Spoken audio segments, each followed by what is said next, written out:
Ang tanong ko po sa inyo, ano gagawin nyo ngayong Kwaresma? Anong gagawin po ninyo? Kung nasaan ang tao, nandun ako. Ay, magbibisita iglesia, magbisita iglesia din ako. Ay, magbibiyernes Santo, puprosesyon din ako. Pero sana po, ang akin lamang, linawin po natin sa sarili natin, ano ang gusto mong maging pagkatapos ng Kwaresma? Ano ang gusto mong makamtan?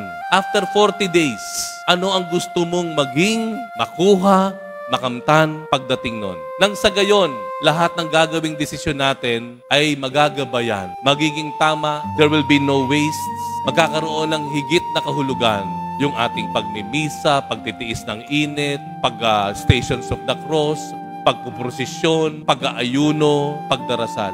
Magkakaroon ng halaga at kahulugan ito. Dahil malinaw sa atin kung ano ang gusto nating marating at maging pagkatapos ng 40 araw ng Kwaresma. Ano ang gustong maging? Bilang isang mananampalataya ng Diyos. Bilang isang tao, ano ang gusto mong maging? Pagkatapos ng Kwaresmang ito, pagdating ng dakilang kapistahan ng muling pagkabuhay ng Panginoon, ano ang gusto mong maging?